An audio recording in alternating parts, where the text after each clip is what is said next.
Most commercial aircraft today use their main cabin to transport either passengers or cargo, but not both simultaneously. The onset of the coronavirus pandemic saw the lines between these two uses become blurred as airlines kept otherwise dormant passenger aircraft busy with improvised cargo services. However, plane makers once offered a compromise with the production of so-called Combi aircraft. So why aren't these jets being produced anymore? Let's first examine what makes an aircraft fall under the Combi category. Simply put, these are planes that split the use of their main cabin between passenger and freight carrying duties. This allows airlines greater flexibility, particularly on routes with low passenger volumes and high cargo demand. Alaska Airlines used to deploy such aircraft on its multi-stop milk run routes. The Boeing 747 is an example of an aircraft family that has seen several Combi variants. All of these have an M suffix to indicate the mixed-use nature of their main deck. The 747-200M was the first jumbo Combi to hit the skies, and the -300M and -400M followed it. In the case of these aircraft, the rearmost section of the main cabin is set aside for cargo. Such aircraft typically have an additional side cargo door to assist with loading air freight into this part of the aircraft.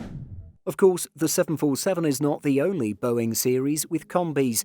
Indeed, this has also been the case for the 727, 737 and 757 families. In terms of other manufacturers, there have also been ATR-42 Combis, to name just one example. While a wide range of aircraft have had Combi variants, this type of plane has experienced something of a fall from grace in recent years. As can be seen in this graph here, it took less than a decade for the number of active 747-400Ms in the world to fall from nearly 40 to single digits. But why has this been the case for such seemingly useful aircraft? One key factor is age. In the case of the 747-400M, these aircraft were coming towards the end of their service lives anyway when COVID-19 struck. This prompted their early retirements, although certain KLM examples did briefly return to the skies. The 727 is also now very rare due to its age, hence these Combis have also vanished.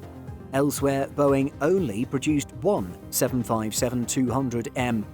Now more than 30 years old, Nepal Airlines has struggled to sell it.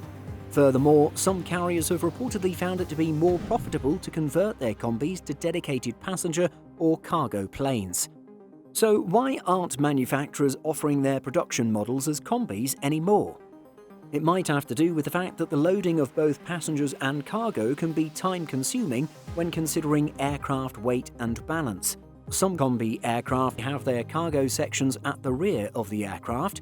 If this section were to be loaded first, a tail stand might be required to prevent the aircraft from tipping back and tail sitting. However, a tail stand for larger aircraft is a fairly specialized piece of equipment, not always available. If passengers were loaded up front first, then they would have to wait for cargo to be loaded before taking off and unloaded first after landing.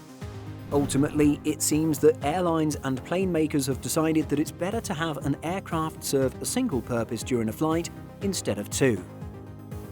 It's clear that Combi aircraft no longer play quite such a significant role as they once used to. However, that isn't to say that this genre of aircraft is entirely dead. Our research had a particular emphasis on Boeing 737 Combis. Overall, we found that 36 of these multi-use twin jets remain in operation today across 13 operators.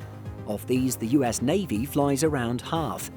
Elsewhere, the 737 Combi continues to ply its trade in locations as widespread as Canada, Congo, the Philippines, and South Africa. What do you make of Combi aircraft? Have you ever flown on one? Let us know your thoughts and experiences in the comments.